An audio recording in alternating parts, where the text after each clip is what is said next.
আসসালামু আলাইকুম, আমন্ত্রণ জানাচ্ছি বাংলা ভিশন সংবাদে। আপনাদের সাথে আছি মিশু হাসান। শুরুতেই বিআরবি কেবলস সংবাদ শিরোনাম। রাজস্ব বাড়ানোর কৌশল হিসেবে কর ছাড় দেওয়া হয়েছে। বাজেটোত্তর সংবাদ সম্মেলনে বললেন অর্থমন্ত্রী। স্বাস্থ্য খাতে দুর্নীতি বন্ধে বাড়বে নজরদারি।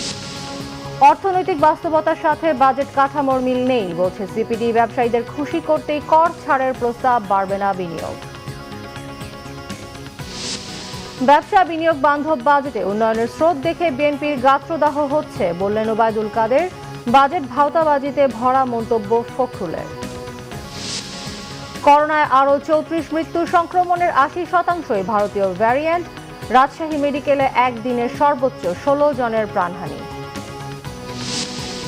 শিক্ষা প্রতিষ্ঠান বন্ধ থাকায় ইন্টারনেট আসক্তিতে শিশু কিশোররা এখনই রুখতে না পারলে সামনে আরও ভয়ানক পরিস্থিতির শঙ্কা।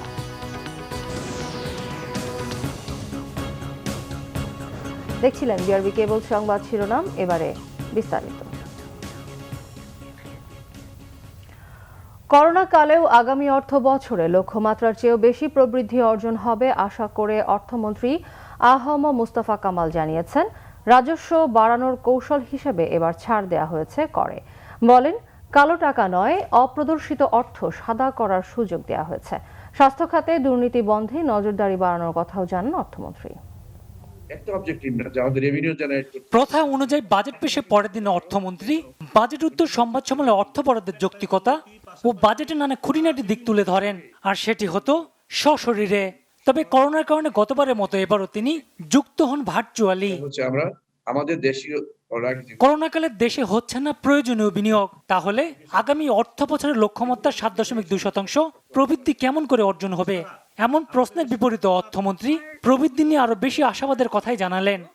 আমাদের ২০২১-২২ সালে সম্ভাব্য প্রবৃদ্ধি আমরা আশা করি আমরা যা কালকে লক্ষ্যকরণ করেছি তার সাথে আমরা বেশি অর্জন করতে। ব্যক্তির করমুক্ত আয়ের সীমায় হাত না দিলেও অর্থমন্ত্রী কোম্পানির কর্পোরেট ট্যাক্স ২.৫% কমানোর প্রস্তাব দিয়েছেন। এর উদ্দেশ্য সম্পর্কেও বললেন অর্থমন্ত্রী। এইটা যদি কমাই, হারটা কমাই, তাহলে ইন্ডিয়ান কেস আমাদের কালেকশনটা বাড়বে।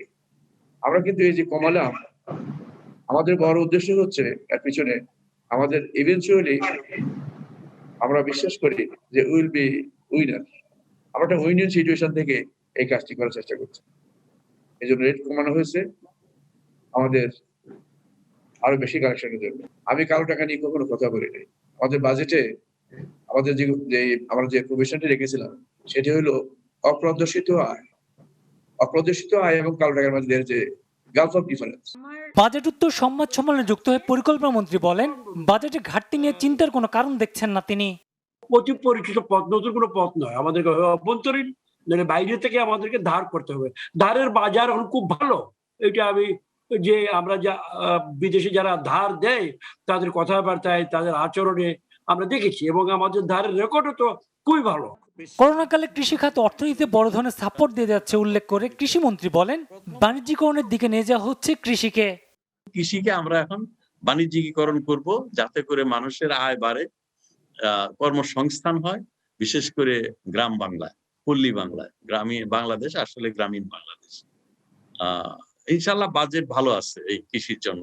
যখনই দরকার হবে তখনই কৃষিতে এবং স্বাস্থ্য খাতে উদারভাবে বাজেট অন্য জায়গা থেকে এনে হলেও দেওয়া হবে।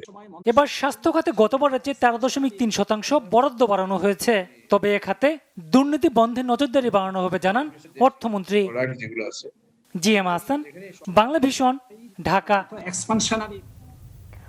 অর্থনৈতিক বাস্তবতার সাথে প্রস্তাবিত বাজেট কাঠামোর মিল নেই বলছে বেসরকারি গবেষণা প্রতিষ্ঠান Centre for Policy Dialogue CPD.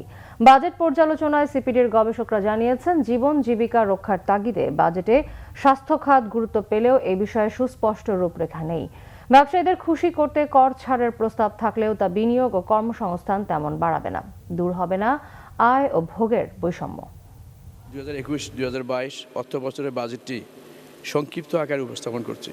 অর্থনীতি চাঙ্গা করার সীমাহীন আকাঙ্ক্ষায় বৃহস্পতিবার বাজেট দিয়েছেন অর্থমন্ত্রী।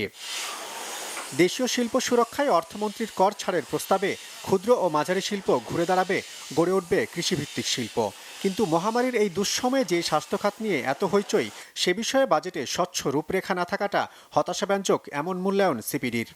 বাজেটটা যখন তৈরি করা হয়েছে, অনুমতিগুলো খুব সিরিয়াসলি অর্থ মন্ত্রণালয় চিন্তা করে করেছেন কিনা সেইটা নিয়ে আমাদের সন্দেহ থেকে যাচ্ছে। টিকা ক্রয় করার জন্য কত টাকা দিতে প্রস্তুত আছেন, এই সংখ্যাটা কিন্তু নাই। হয়তো আমার মতো অনেকেই হয়তো চিন্তা করছেন এইটাই হয়তো সবচাইতে গুরুত্বপূর্ণ সংখ্যা হওয়ার কথা ছিল। প্রতিষ্ঠানটির গবেষকরা বলছেন, নতুন বাজেট মধ্যবিত্ত ও নিম্নবিত্তের জন্য হতাশার। অসচ্ছল প্রান্তিক মানুষের জন্য সামাজিক সুরক্ষায় যেটুকু বরাদ্দ তিনি বাড়িয়েছেন তা পেনশনের কল্যাণে। কোভিড নিয়ে সরকারের চিন্তায় স্বচ্ছতা থাকলেও বরাদ্দে তার প্রতিফলন নেই। বলা হচ্ছে জীবন এবং জীবিকার মাধ্যমে আমরা এগিয়ে যাব, কিন্তু এখানে কি ধরনের রিফর্ম দরকার এবং কি ধরনের সংস্কার দরকার, কি ধরনের প্রাতিষ্ঠানিক সক্ষমতা দরকার এবং কিভাবে করব, সেটার কোনো সঠিক স্বচ্ছ রূপরেখা নাই। করোনাকালীন পরিস্থিতিতে কিভাবে এই ব্যক্তি খাতের বিনিয়োগ বাড়বে সেটি কিন্তু স্পষ্ট নয়। বন্ড বা ফ্ল্যাট কেনা কিংবা হাইটেক পার্কে কালো টাকা সাদা করার সুযোগ দেওয়া হলেও বাজেট বক্তব্যে রাগঢাকের অভিযোগও করেছে সিপিডি। তারা বলছেন, সামগ্রিক বাজেট তৈরিতে অর্থমন্ত্রীর আরও সতর্ক হওয়ার সুযোগ ছিল। কাঠামোগত দুর্বলতা নিয়ে বাজেটটাকে পেশ করা হয়েছে। কেবলমাত্র এআইটি অ্যান্ড ভিএটি এবং কাস্টমস ডিউটি কমিয়ে আমাদের দেশে কর্মসংস্থান বা ব্যক্তিখাতের যে বিনিয়োগ সেটার মধ্যে চাঞ্চল্য আনা যায় না। কিন্তু প্রশ্নটি হচ্ছে, বেসরকারি খাত এই সুযোগগুলো নেবার পরে কি তিনি বিনিয়োগে আসবেন, এটি হচ্ছে প্রশ্ন, যেটি কিন্তু এই বছরটিতে কিন্তু আমরা ওইভাবে দেখিনি। সিপিডির গবেষকরা বলছেন, নতুন বাজেট তৈরিতে গেল 10 মাসের বাস্তবতা বিবেচনায় নেওয়া হয়নি। কাগজে কলমে 10% প্রবৃদ্ধি ধরা হলেও বাস্তবে রাজস্ব আয়ে প্রবৃদ্ধি অর্জন করতে হবে 30%, যা পূরণ করা প্রায় অসম্ভব মনে করে সিপিডি। আমরা সেদিক থেকে জিয়াউল হক সবুজ, বাংলাভিশন, ঢাকা। আওয়ামী লীগ সাধারণ সম্পাদক ওবায়দুল কাদের বলেছেন, ব্যবসা বিনিয়োগ বান্ধব বাজেটে উন্নয়নের স্রোত দেখে বিএনপির গাত্রদাহ হচ্ছে, এমনকি বিদেশ থেকেই বিএনপি বাজেট নিয়ে সমালোচনা করছে। বঙ্গবন্ধু এভিনিউয়ে দলের প্রাথমিক সদস্য ফর্ম বিতরণ অনুষ্ঠানে তিনি এই মন্তব্য করেন। চাঁদাবাজ, মাদকাসক্ত ও বিতর্কিতদের দলীয় সদস্য পদ দিলে কঠোর শাস্তির হুঁশিয়ারিও দেন ওবায়দুল কাদের। ঢাকা মহানগর উত্তর আওয়ামী লীগ আয়োজিত দলের সদস্য ফর্ম বিতরণ ও নবায়ন কার্যক্রমের উদ্বোধন করেন দলটির সাধারণ সম্পাদক ওবায়দুল কাদের। শুক্রবার বঙ্গবন্ধু এভিনিউয়ে দলীয় কার্যালয়ে ফর্ম বিতরণ অনুষ্ঠানে সদস্য করার ক্ষেত্রে নেতাকর্মীদের সতর্ক থাকার পরামর্শ দেন। চিহ্নিত চাঁদাবাজ, চিহ্নিত সন্ত্রাসী, চিহ্নিত ভূমিদস্যু এবং চিহ্নিত মাদকাসক্ত এই ধরনের লোক এবং যারা স্বাধীনতা বিরোধী অপশক্তি, এদেরকে কোনো অবস্থাতে আওয়ামী লীগের সদস্য করা যাবে না। বিতর্কিত লোকদের যদি কেউ টেনে আনেন তাহলে তাকেও কিন্তু শাস্তির আওতায়। ওবায়দুল কাদের বলেন, করোনা পরিস্থিতিতে এবারের বাজেট বাস্তবভিত্তিক ও জনমুখী, তা নিয়ে বিএনপির সমালোচনা অযৌক্তিক। অন্ধ বিদ্বেষ প্রসূত কথামালার চাতুরি হচ্ছে বিএনপির বাজেট সমালোচনা। তাদের বাজেট বক্তব্য, তারা ভালো কিছু চোখে দেখে না, দিনের আলোতে তারা রাতের অন্ধকার দেখতে পায়, তারা পূর্ণিমার ঝলমলে আলোতে অমাবস্যার অন্ধকার দেখে। এই দল কখনো ভালোটা চোখে দেখে না, চোখ থাকতেও তারা হাওয়া ভবনের কালো চশমা পরে আছে। সেই জন্য প্রকৃত চিত্র তাদের কালো চশমা ধরা পড়ে না। ত্যাগী ও পরীক্ষিতদের উপনির্বাচনে মনোনয়ন দেয়া হবে জানিয়ে ওবায়দুল কাদের বলেন, এক্ষেত্রে গোয়েন্দা রিপোর্ট ও নেত্রীর নিজস্ব টিমের রিপোর্ট প্রাধান্য পাবে। সৈয়দ আব্দুল মুহিত, বাংলাভিশন, ঢাকা। বিএনপি মহাসচিব মির্জা ফখরুল ইসলাম আলমগীর বলেছেন, করোনা কালে মানুষের জীবন জীবিকার স্বাভাবিক গতি ফেরানো ও বেঁচে থাকার নিশ্চয়তা প্রস্তাবিত বাজেট সম্পূর্ণ ব্যর্থ। কেবল অর্থনীতির নানা তত্ত্ব ও বিশাল সংখ্যার আর্থিক উপস্থাপনার মাধ্যমে কার্যত জনগণের সাথে এক ধরনের ভাওতাবাজি করা হয়েছে বলে মনে করে বিএনপি। বৃহস্পতিবার অর্থমন্ত্রী আ.হ.ম মোস্তফা কামাল 2021-22 অর্থবছরের জন্য 6,03,681 কোটি টাকার বাজেট ঘোষণা করেন। শুক্রবার গুলশানের দলের চেয়ারপারসনের কার্যালয়ে এই বাজেটের আনুষ্ঠানিক প্রতিক্রিয়া জানায় বিএনপি। সুস্পষ্টভাবে মানুষের জীবন জীবিকার কথা মাথায় না রেখে কেবলমাত্র অর্থনীতির নানা তত্ত্ব ও বিশাল সংখ্যার আর্থিক উপস্থাপনার মাধ্যমে কার্যত জনগণের সাথে এক ধরনের ভাওতাবাজি বা প্রতারণা করা হয়েছে। এবারের এই বাজেট হচ্ছে জিডিপির মাত্র 17.46%। 2021 অর্থ বছরের জন্য মূল বাজেট ছিল 5,68,000 কোটি টাকা, যা ছিল জিডিপির 17.90%। এই হিসেবে বাজেটের প্রকৃত আকার বৃদ্ধির পরিবর্তে সংকুচিত হয়েছে। ব্যবসায়ীরা সব সুযোগ নিচ্ছে এই বাজেটে। অপ্রয়োজনীয় খাতে এডিবি বরাদ্দ কমেনি। লুটপাট ও দলীয় নেতাকর্মীদের সুবিধা দিতে এডিবি বরাদ্দ অব্যাহত রয়েছে। এমনকি 5 তারকা হোটেল নির্মাণের মতো বিলাসী প্রকল্প রয়েছে এই তালিকায়। এই বাজেট বাংলাদেশের মানুষের যে আশা আকাঙ্ক্ষা সেটা পূরণ করতে ব্যর্থ হয়েছে। মির্জা ফখরুল বলেন, স্বাস্থ্য খাতে বরাদ্দ জিডিপির 1% মধ্যেই আছে। 2020-21 অর্থ বছরে স্বাস্থ্য খাতে 3,000 কোটি টাকা বাড়িয়ে 25,914 কোটি বরাদ্দ দেখানো হলেও সংশোধিত বাজেটের তুলনায় স্বাস্থ্য খাতে বৃদ্ধির পরিমাণ দাঁড়ায় মাত্র 180 কোটি টাকা। এই বাস্তবতায় স্বাস্থ্য খাত বড়ধাক্কা সামলাতে পারবে না। স্বাস্থ্য খাত জিডিপির 5% বরাদ্দ করতে হবে। যে এই সরকারের তো জনগণের কাছে কোনো জবাবদিহিতা নাই। সাধারণ মানুষ যারা সংখ্যায় বেশি, দিন আনে দিন খায়, তাদেরকে খুশি করার কোনো দরকার নেই। এই জন্যে তারা যাদেরকে খুশি করলে তাদের দুর্নীতিটা বহাল থাকবে, দুর্নীতি করতে পারবে ঠিক মতো, সেটাই তারা করেছে। এটা তাদের চারিত্রিক যে বৈশিষ্ট্য, সেই বৈশিষ্ট্য নিয়ে। বাজেট প্রতিক্রিয়া শেষে এক প্রশ্নের জবাবে দলের মহাসচিব জানান, বিএনপি চেয়ারপারসন বেগম খালেদা জিয়াকে সিসিইউ থেকে স্থানান্তর করে আনা হয়েছে বিশেষ কেবিনে। ইনফেকশনটাকে তারা দূর করতে সক্ষম হয়েছে এবং যেহেতু ওখানে এই সংক্রমণের সম্ভাবনা বেশি, আবারও হতে পারে, সেই কারণে ওনারা তাকে এখন এই বিশেষ কেবিনে স্থানান্তর করেছেন। এখনও তিনি কিন্তু আপনার একেবারেই যে সমস্ত সুস্থ হয়ে গেছেন তা নয়, কিন্তু লাংসে এখন তার কোনো সংক্রমণ নেই বা সেই ধরনের কোনো আপনার ইনফেকশন নেই, কিন্তু হার্ট তার এখনও সমস্যা আছে আর কিডনিতেও সমস্যা আছে, ক্রিয়েটিনিনটা এখনো হাই। বেগম খালেদা জিয়ার পূর্ণ সুস্থতার জন্য দেশবাসীর দোয়া চেয়েছে বিএনপি। এবং ভালনারেবল অবস্থা। আহমেদ সরওয়ার, বাংলা ভিশন, ঢাকা। বলেছি আপনাদেরকে। ঢাকা 14, সিলেট 3 ও কুমিল্লা 5 আসনের উপনির্বাচনে দলীয় মনোনয়ন ফর্ম বিক্রি শুরু করেছে ক্ষমতাসীন দল আওয়ামী লীগ। ধানমন্ডিতে দলীয় সভাপতির রাজনৈতিক কার্যালয় থেকে মনোনয়ন ফর্ম পেতে ভিড় করছেন প্রার্থী ও সমর্থকরা। বিকালে যুবলীগের সাধারণ সম্পাদক মাইনুল হোসেন খান নিখিল সহ বেশ কয়েকজন ফর্ম সংগ্রহ করেছেন। এই সময় উৎসব মুখর পরিবেশ তৈরি হয় পুরো এলাকায়। শুক্রবার ঢাকা 14 আসনের উপনির্বাচনে 6 জন, সিলেট 3 আসনে 7 জন এবং কুমিল্লা 5 আসনে 8 জন ফর্ম সংগ্রহ করেছেন। প্রতিদিন সকাল 11টা থেকে বিকেল 5টা পর্যন্ত ফর্ম সংগ্রহ করতে পারবেন মনোনয়ন প্রত্যাশীরা। চলবে 10 জুন পর্যন্ত। আগামী 12 জুন মনোনয়ন বোর্ডের সভায় চূড়ান্ত হবে আওয়ামী লীগের প্রার্থী। সিলেট 3 আসনে আওয়ামী লীগের মাহমুদুস সামাদ, ঢাকা 14 আসনে আসলামুল হক এবং কুমিল্লা 5 আসনে আব্দুল মতিন খসরুর মৃত্যুতে আসনগুলো শূন্য হয়। বিএনপি মহাসচিব মির্জা ফখরুল ইসলাম আলমগীর বলেছেন, এত নির্যাতন, মামলা হামলার পরও জিয়াউর রহমানের আদর্শ ধারণ করে সারা দেশে বিএনপি ঐক্যবদ্ধভাবে এগিয়ে যাচ্ছে। দলের প্রতিষ্ঠাতা জিয়াউর রহমানের শাহাদত বার্ষিকী উপলক্ষে ঢাকা জেলা এবং নারায়ণগঞ্জ জেলা ও মহানগর বিএনপি আয়োজিত ভার্চুয়াল আলোচনায় তিনি এসব কথা বলেন। আজকে শহীদ প্রেসিডেন্ট জিয়াউর রহমান 40 বছর হলো শাহাদত বরণ করেছেন এবং সেই দিন অনেকেই ভেবেছিল জিয়াউর রহমান সাহেবের শাহাদতের পরেই বিএনপি শেষ, বিএনপি তাসের ঘরের মতো ভেঙে পড়বে, বিএনপি ধ্বংস হয়ে যাবে। কিন্তু বিএনপি ধ্বংস হয়নি। আজকে 40 বছরেও বিএনপি কিন্তু মাথা উঁচু করে দাঁড়িয়ে আছে। এত অত্যাচার, এত নির্যাতন, মূল নেত্রী দেশনেত্রী বেগম খালেদা জিয়া কারাগারে, ভারপ্রাপ্ত চেয়ারম্যান দেশের বাইরে, এই অবস্থায় কিন্তু বিএনপি এত ঐক্যবদ্ধ ভাবে টিকে আছে, যেটা আমি মনে করি কোন রাজনৈতিক দলের জন্য এটা সম্ভব নয়। বিএনপির স্থায়ী কমিটির অন্যতম সদস্য মির্জা আব্বাস বলেছেন, ইতিহাস নিজেই নিজেকে রচনা করে, জিয়াউর রহমান নিজেই একটি ইতিহাস।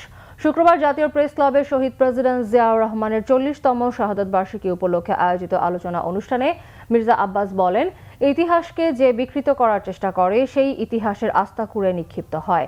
নতুন প্রজন্মের মাঝে শহীদ জিয়ার আদর্শ, দেশপ্রেম তুলে ধরতে সকলের প্রতি আহ্বান জানিয়ে বিএনপির এই নেতা বলেন, শহীদ জিয়া একটি প্রতিষ্ঠান, তার ব্যক্তি জীবন সৈনিক জীবন এবং পরবর্তীতে রাজনৈতিক জীবন থেকে দেশের সাধারণ নাগরিকের, একজন সৈনিকের এবং তাদের মতো রাজনীতিবিদ সহ সবারই শেখার আছে। বিএনপির ভাইস চেয়ারম্যান অবসরপ্রাপ্ত মেজর হাফিজউদ্দিন আহমেদও অনুষ্ঠানে বক্তব্য রাখেন। এদিকে দলের প্রতিষ্ঠাতা শহীদ জিয়ার 40তম শাহাদাত বার্ষিকী উপলক্ষে দোয়া ও মিলাদ মাহফিলের আয়োজন করে জাতীয়তাবাদী মহিলা দল। শুক্রবার সকালে গুলশানে দলের চেয়ারপারসনের কার্যালয়ে এই মিলাদ ও দোয়া মাহফিলের প্রধান অতিথি ছিলেন দলের স্থায়ী কমিটির সদস্য নজরুল ইসলাম খান। দেশে করোনায় আরও 34 জনের মৃত্যু হয়েছে। এই নিয়ে কোভিড-19-এ মারা গেলেন মোট 12,758 জন। শুক্রবার স্বাস্থ্য অধিদপ্তরের পাঠানো বিজ্ঞপ্তিতে জানানো হয়েছে 18,151টি নমুনা পরীক্ষায় 1,887 জনের শরীরে করোনা ভাইরাস শনাক্ত হয়েছে। এই নিয়ে মোট 8,07,867 জনের করোনা শনাক্ত হলো। নতুন করে সুস্থ হয়েছেন 1,723 জন। মোট সুস্থ হলেন 7,47,758 জন। পরীক্ষার বিপরীতে 24 ঘন্টায় শনাক্তের হার 10.40, সুস্থ 92.56 এবং মৃত্যুর হার 1.58%। এদিকে করোনার ভারতীয় ভ্যারিয়েন্ট হিসেবে পরিচিত ডেল্টা ভ্যারিয়েন্টের সংক্রমণ দ্রুত বাড়ছে। আইইডিসিআর এর গবেষণা বলছে সংক্রমণের 80%ই এই ডেল্টা ভ্যারিয়েন্ট। রোগতত্ত্ব, রোগ নিয়ন্ত্রণ ও গবেষণা ইনস্টিটিউট আইইডিসিআর এবং institute for developing science and health initiatives IDSHI সম্প্রতি করোনা ভাইরাসের 50টি নমুনার জিনোম সিকোয়েন্স করে। বৃহস্পতিবার আইইডিসিআর এর ওয়েবসাইটে প্রকাশিত এই পরীক্ষার রিপোর্টে 40টি নমুনা অর্থাৎ 80% ভারতীয় ডেল্টা ভ্যারিয়েন্ট শনাক্ত হয়। 8টি বিটা বা সাউথ আফ্রিকান একটি অজানা ভ্যারিয়েন্ট পাওয়া গেছে। চাঁপাইনবাবগঞ্জ থেকে সংগ্রহ করা 16টি নমুনার 15টি ডেল্টা ভ্যারিয়েন্ট। এছাড়া গোপালগঞ্জের 7টি এবং খুলনার 3টি নমুনার সবগুলিতে এই ভ্যারিয়েন্ট পাওয়া গেছে। গত 8 মে বাংলাদেশে প্রথম ভারতীয় ভ্যারিয়েন্ট চিহ্নিত হয়। অন্যদিকে সীমান্ত জেলাগুলোতে করোনা সংক্রমণ বাড়ছেই। রাজশাহী মেডিকেল কলেজ হাসপাতালে একদিনে সর্বোচ্চ 16 জনের মৃত্যু হয়েছে। এদিকে ঊর্ধ্বমুখী সংক্রমণ ঠেকাতে লকডাউন চলছে নওগাঁ ও চাঁপাইনবাবগঞ্জ। শনিবার থেকে লকডাউন কার্যকর হচ্ছে সাতক্ষীরায়ও। এরপরও সচেতনতা নেই সাধারণ মানুষের মধ্যে। মানা হচ্ছে না স্বাস্থ্যবিধি। স্থলবন্দর দিয়ে পাশের দেশের ট্রাক চালকদের আসা যাওয়ায় ভারতীয় ভ্যারিয়েন্ট সংক্রমণের সংখ্যা আরও বাড়িয়েছে। ভারতীয় ভ্যারিয়েন্ট সহ করোনা সংক্রমণে নাজেহাল সীমান্ত জেলা চাঁপাইনবাবগঞ্জ। প্রতিরোধে চলছে লকডাউন। পাশের জেলা রাজশাহীতেও সংক্রমণ ও মৃত্যু ঊর্ধ্বমুখী। রাজশাহী মেডিকেল কলেজ হাসপাতালে একদিনে সর্বোচ্চ 16 জনের মৃত্যু হয়েছে। এর মধ্যে চাঁপাইনবাবগঞ্জের 9 জন আর রাজশাহীর 6 জন। ক্রিটিক্যাল কন্ডিশনে যখন রোগীগুলো হাসপাতালে ভর্তি হচ্ছে তখন দেখা যাচ্ছে যে তাদের যে হাই ফ্লো অক্সিজেন অথবা আইসিইউ বেড এগুলো ব্যবস্থা করা হওয়া সত্ত্বেও তাদেরকে সার্ভাইভ করানো যাচ্ছে না। করোনা সংক্রমণ ঠেকাতে লকডাউন চলছে আরেক সীমান্ত জেলা নওগাঁয়। স্বাস্থ্যবিধি মানাতে তৎপর প্রশাসন। এদিকে হিলি স্থলবন্দর দিয়ে 15 দিনে ভারত থেকে দিনাজপুরে এসেছেন 142 জন। জেলায় শনাক্ত 5% নিচে থাকলেও 10 দিনের ব্যবধানে তা বেড়ে দাঁড়িয়েছে 25.86%। সীমান্তবর্তী জেলা হিসাবে এখানের করোনা সংক্রমণ গত 2 সপ্তাহের মধ্যে প্রায় 10%-এর বেশি বৃদ্ধি পেয়েছে। কয়েকজনের নমুনা আমরা আইডিসিআর এর জিনোম সিকোয়েন্সের জন্য প্রেরণ করেছি। এদিকে করোনা সংক্রমণ ঠেকাতে শনিবার থেকে সীমান্ত জেলা সাতক্ষীরায়ও লকডাউন দেওয়া হয়েছে। যদিও ভোমরা স্থলবন্দরের কার্যক্রম স্বাভাবিক থাকবে, তবে ভারতীয় ট্রাক চালক ও হেলপারদের স্বাস্থ্য পরীক্ষায় নেই তেমন পদক্ষেপ। ভ্যাকসিন যখন দিচ্ছে, ভ্যাকসিন দেওয়া শুরু করেছে, এখন আমাদের পর্যন্ত পৌঁছতে পারেনি। করোনাকালীন সময়ে যেন বন্দর থেকে কোনো ভারতীয় ভ্যারিয়েন্ট প্রবেশ করতে না পারে সেই বিষয়ে আমরা পদক্ষেপ গ্রহণের পাশাপাশি প্রতিটার সময় আমরা মনিটরিং করে যাচ্ছি। অনুপ্রবেশ ঠেকাতে জেলার বিভিন্ন সীমান্তে টহল জোরদার করা হয়েছে। এরপরও 3টি সীমান্ত দিয়ে অবৈধভাবে ভারত থেকে দেশে ঢোকার সময় আটক করা হয়েছে 4 জনকে। কুড়িগ্রামের সোনাহাট স্থলবন্দরেও ভারতীয় ট্রাক চালক ও শ্রমিকদের অবাধ আসা যাওয়া। ঝুঁকিতে বন্দরের শ্রমিক ও সংশ্লিষ্টরা। তোমার बांग्ला का आदमी चेक किया, इधर गाड़ी लेकर आया, पार्टी खाना भी नहीं खिला दिया। अभी उधर भी कमती हो रहा है, वैक्सीन लगना शुरू हो गया और पहले जैसा अभी है नहीं, पहले से बहुत कम हो गया। সীমান্ত জেলার ঊর্ধ্বমুখী সংক্রমণ ঠেকাতে সবার সচেতনতা এবং প্রশাসনের তৎপরতা জোরদার করা এখন সময়ের দাবি। Banglavision news desk. শিক্ষা প্রতিষ্ঠান বন্ধ থাকায় ইন্টারনেট আসক্তি বেড়েছে শিশু কিশোরদের। তাদের ঘন্টার পর ঘন্টা কাটছে এই মাধ্যমে। মানসিক স্বাস্থ্য বিশেষজ্ঞরা বলছেন ইয়াবার মতো ভয়ঙ্কর এই আসক্তি। সেক্ষেত্রে বিকৃত গেমসগুলো নিষিদ্ধ করে নিরাপদ ও যৌক্তিক অ্যাপস ব্যবহারের তাগিদ দিলেন তারা। করোনা মহামারীতে শিক্ষা প্রতিষ্ঠানগুলো দীর্ঘমেয়াদী ছুটির কবলে। খেলার মাঠগুলো পরিণত হয়েছে জঙ্গলে। স্কুল কলেজ বন্ধ থাকার কারণে চার দেয়ালের মাঝে বন্দী হয়ে পড়েছে শিক্ষার্থীরা, বিশেষ করে নগর ও শহরাঞ্চলের শিশুরা। বন্দিদশা কাটাতে শিশু কিশোরদের এখন একমাত্র ভরসা ইন্টারনেট। টিভি বা মোবাইলে কাটছে তাদের দিনের বেশিরভাগ সময়। বাড়ি থেকে বেরিয়ে অন্যদের সাথে মেলামেশার সুযোগও পাচ্ছে না। টিচাররা আমাদেরকে কোড দিয়ে ওইটা দিয়ে আমরা জুম মিটিংয়ে জয়েন করে তারপরে ক্লাস করি। হ্যাঁ, ইন্টারনেটেও থাকি। কি করো ইন্টারনেটে? ইউটিউব দেখি, কোনো সময় আবার গেমসও খেলি। আমি সারাদিন খালি টিভি দেখি আর মোবাইলে কার্টুন দেখি আর গেমস খেলি। কিন্তু অনলাইন বাদ দিয়ে আগামী জীবন অচল। ইন্টারনেট থেকে দূরেও রাখা যাবে না নতুন প্রজন্মকে। সেজন্য বাবা মাকে এ বিষয়ে সন্তানের প্রতি হতে হবে বেশি যত্নবান। ইন্টারনেটের আসক্তি কিন্তু ইয়াবা বা অন্যান্য যে ড্রাগের আসক্তি তার মতোই আমাদের মস্তিষ্ককে ক্ষতিগ্রস্ত করে। অনলাইনকে আমরা বর্জন করব না, কিন্তু এর একটি নিরাপদ ব্যবহারকে আমরা নিশ্চিত করতে চাই। গেমও খেলবে, কিন্তু যেই গেমগুলো আসক্তি তৈরি করে সরকার প্রয়োজন বোধে সেই গেমগুলোকে নিষিদ্ধ করবে। বাবা মাদেরকে জানতে হবে তার সন্তান ইন্টারনেটে কি করছে, কোথায় যাচ্ছে। প্রযুক্তিতে বাবা মাকেও দক্ষ হতে হবে। একে একে যখন সবকিছুই খুলে দেওয়া হয়েছে, তখন শিক্ষা প্রতিষ্ঠান খুলে দেওয়ার দাবি শিক্ষার্থী ও অভিভাবকদের। কোথাও কোথাও এ দাবির প্রতি সংহতি জানিয়েছেন শিক্ষকরাও। দীপন দেওয়ান, বাংলাভিশন, ঢাকা।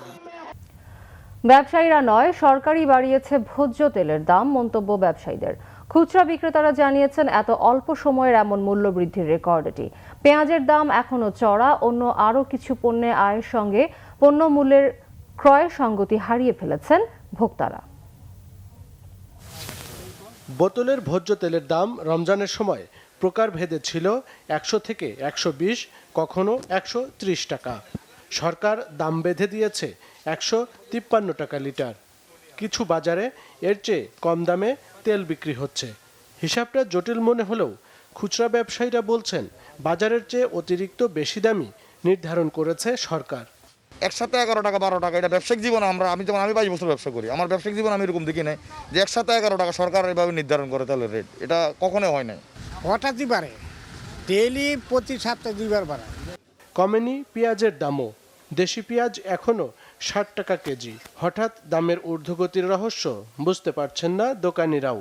ভারতের পেঁয়াজ না থাকার কারণে হঠাৎ করে একটু বাড়ছে, এটা আমরাও বুঝেছি না ভাই, এই সময় তো বাড়ার কথা না, কিন্তু হঠাৎ করে বাইরে গেছে। এগুলি আসলে ব্যবসায়ীরা জানে, যারা বড় বড় ব্যবসা করে হেরা বুঝে, আরের দ্বারা বুঝে, আমরা তো আর খুচরা দ্বন্দ্ব অতটুকু পৌঁছতে পারি না। রাজধানীর বাজারে সবজির সরবরাহ প্রচুর। নতুন করে কাঁচা পণ্যের দাম না বাড়লেও স্বস্তি নেই ক্রেতাদের। চাল কুমড়া 30 টাকা পিস, পটল 50 টাকা কেজি, উস্তা 50 টাকা কেজি, ভেন্ডি 40, মরিচ 100 টাকা কেজি, ধনিয়া পাতা 200 টাকা কেজি। আয়ের সাথে বাইরের কোনো সঙ্গতি নাই, যা আয় করি তার সাথে এই কাঁচা বাজারের মাছের টেলারের সাথে কোনো অ্যাডজাস্ট করতে পারতেছি না। মানে মাসে আগে 5,000 টাকায় ধরেন আমার একটা বাজেট ছিল, এখন 8,000 টাকা করতে। মাছের দাম এ সপ্তাহে নতুন করে আর বাড়েনি। আরিফুল হক, বাংলাভিশন, ঢাকা। অবৈধ খাদ্য মজুত করে সরকারকে বিপাকে ফেলার ব্যাপারে হুঁশিয়ারি উচ্চারণ করেছেন খাদ্যমন্ত্রী সাধন চন্দ্র মজুমদার। তিনি বলেন, বিনা লাইসেন্সে কেউ খাদ্য মজুত করলে তাদের বিরুদ্ধে কঠোর ব্যবস্থা নেওয়া হবে। শুক্রবার সকালে ময়মনসিংহের সিএসডিতে অফিস উদ্বোধনী অনুষ্ঠানে তিনি এসব কথা বলেন। খাদ্য অধিদপ্তরের মহাপরিচালক শেখ মুজিবুর রহমানের সভাপতিত্বে অনুষ্ঠানে খাদ্য সচিব নাজমান আরা খানম, জেলা প্রশাসক মোহাম্মদ এনামুল হক সহ অন্যরা উপস্থিত ছিলেন। এর আগে খাদ্যমন্ত্রী সারা দেশের পুরাতন খাদ্য গুদাম সংস্কার ও নতুন অবকাঠামো নির্মাণ প্রকল্পের অধীনে নির্মাণাধীন বিভিন্ন কাজ পরিদর্শন করেন। আইন, বিচার ও সংসদ বিষয়ক মন্ত্রী আনিসুল হক বলেছেন, আধুনিক দুর্নীতি প্রতিরোধে আন্তর্জাতিক দুর্নীতি দমন কাঠামোর মূল দুর্বলতা এবং ফাঁক ফোকরগুলোকে অবশ্যই চিহ্নিত করতে হবে। পাশাপাশি দুর্নীতি প্রতিরোধে নতুন ও উদ্ভাবনী পন্থা অবলম্বন করতে হবে। বৃহস্পতিবার রাতে জাতিসংঘের সাধারণ পরিষদের বিশেষ অধিবেশনে দুর্নীতি বিরোধী আলোচনা সভায়ও ভিডিও বার্তায় এসব কথা বলেন আনিসুল হক। Time has come for us to reflect and strengthen our political commitments in support of the global anti-corruption agenda. I thank the UNGA President for this timely special session pursuant to help put focus on this persistent challenge to sound global governance and sustainable development. I also thank the 8 UNCAC COSP co-facilitators and UNCAC member states for successfully negotiating a political declaration. We believe the declaration is balanced and provides important political direction for all stakeholders in our collective efforts against corruption.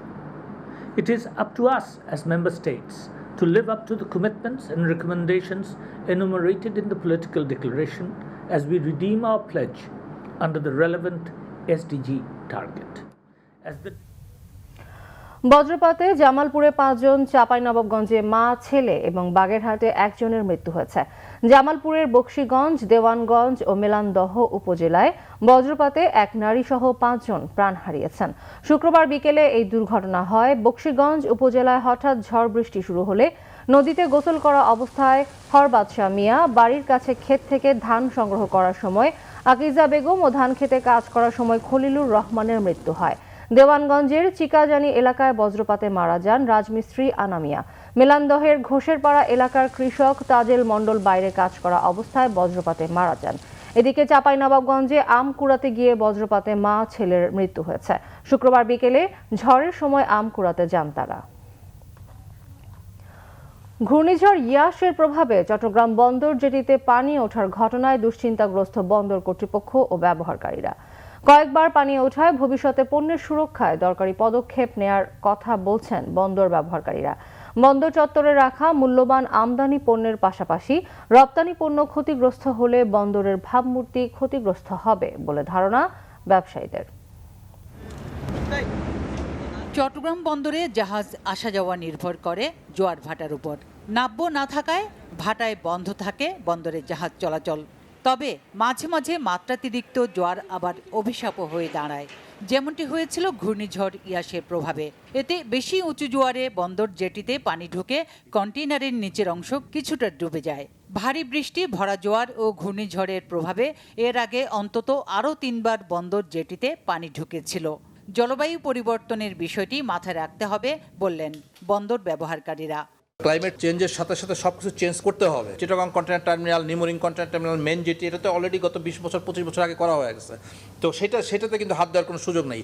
এখন নতুন যে টার্মিনালগুলো হবে, নতুন যে জেটিগুলো হবে, সেই জেটিগুলোকে করার জন্য কিন্তু এইটা মাথায় রেখেই করতে হবে। ভবিষ্যতে ঘূর্ণিঝড়ের বিষয়টি মাথায় রেখে বন্দর কর্তৃপক্ষকে এখনই উদ্যোগ নিতে হবে বললেন পরিকল্পনাবিদরা। আমার মনসুন সিজনে যে সময় অল্প কিছু দিনের জন্য, সেই সময় যেন ভূমিতে তাদের এমন কোনো কিছু না থাকে যেটা খুব নষ্ট হতে পারে। তাতে হয়তো 1-2 দিনের জন্য পোর্টের অপারেশন ক্ষতিগ্রস্ত হবে, কিন্তু মালামাল ক্ষতিগ্রস্ত হবে না। এদিকে বিশেষজ্ঞদের অভিমত, চট্টগ্রাম বন্দরের অবকাঠামোগত সীমাবদ্ধতার কারণে জেটিতে পানি ওঠার ব্যাপারে ব্যবস্থা নিতে হবে। তুমি ফিজিক্যাল লিমিটেশনস হচ্ছে জোয়ার ভাটার উপরে, তারপরে তার স্পেস, তার 3টা ব্যান্ড। তবু আমরা তো মাদার ভেসেলও আনতে পারতাম। সেই জন্য সবচেয়ে বড় এক্সপোর্ট কান্ট্রি ইজ হল্যান্ড। হল্যান্ডের আমরা একটা স্পট আইজানিয়া, একটা স্টাডি। আসলে কোনো জিনিস স্টাডি ছাড়া তো আমরা ইনভেস্টমেন্টে যাওয়া উচিত না। এ ব্যাপারে বন্দর কর্তৃপক্ষের দায়িত্বশীল কেউই ক্যামেরার সামনে কথা বলতে রাজি হননি। তবে বন্দর সচিব ওমর ফারুক জানান, ভরা জোয়ারে নিচু ইয়ার্ডে পানি উঠলেও ঘন্টার মধ্যে তা নেমে যায়। Bangla vision news desk. গাজীপুরের টঙ্গীতে কিশোর গ্যাংয়ের হামলায় 1 নারী সহ আহত হয়েছে 3 জন। এই ঘটনায় আতঙ্ক বিরাজ করছে ওই এলাকায়। জিএমপি টঙ্গী পূর্ব থানার ভারপ্রাপ্ত কর্মকর্তা মোহাম্মদ জাবেদ জানান, টঙ্গীর পূর্ব আরিজপুর ভুইয়াপাড়া এলাকার শাহী মসজিদ রোডে গতরাতে হামলার এই ঘটনা ঘটে। আহতরা হলেন সবুজ মিয়া, সুজন মিয়া ও সবুজের স্ত্রী রূপালী আক্তার। এদের মধ্যে গুরুতর আহত সুজনকে উন্নত চিকিৎসায় ঢাকা মেডিকেল কলেজ হাসপাতালে পাঠানো হয়েছে। তারা সপরিবারে ভুইয়াপাড়া এলাকায় আবু বক্কর সিদ্দিকীর ভাড়া বাসায় বাস করতেন। স্থানীয়রা জানায়, তুচ্ছ ঘটনাকে কেন্দ্র করে স্থানীয় এক টেইলার্সে কর্মরত 3 জনকে এলোপাতাড়ি কুপিয়ে জখম করে কিশোর গ্যাং প্রধান পারভেজ সহ কয়েকজন। সংবাদ শেষ করব বিআরবি কেবল শিরোনামগুলো আরেকবার জানিয়ে। রাজস্ব বাড়ানোর কৌশল হিসেবে কর ছাড় দেওয়া হয়েছে। বাজেটোত্তর সংবাদ সম্মেলনে বললেন অর্থমন্ত্রী। স্বাস্থ্য খাতে দুর্নীতি বন্ধে বাড়বে নজরদারি। অর্থনৈতিক বাস্তবতার সাথে বাজেট কাঠামোর মিল নেই বলছে সিপিডি। ব্যবসায়ীদের খুশি করতেই কর ছাড়ের প্রস্তাব, বাড়বে না বিনিয়োগ। ব্যবসা বিনিয়োগ বান্ধব বাজেটে উন্নয়নের স্রোত দেখে বিএনপির গাত্রদাহ হচ্ছে বলেন ওবায়দুল কাদের। বাজেট ভাওতাবাজিতে ভরা, মন্তব্য ফখরুলের। করোনায় আরও 34 মৃত্যুর, সংক্রমণের 80% ভারতীয় ভ্যারিয়েন্ট। রাজশাহী মেডিকেলে একদিনে সর্বোচ্চ 16 জনের প্রাণহানি। শিক্ষা প্রতিষ্ঠান বন্ধ থাকায় ইন্টারনেট আসক্তিতে শিশু কিশোররা এখনই রুখতে না পারলে সামনে আরও ভয়ানক পরিস্থিতির শঙ্কা।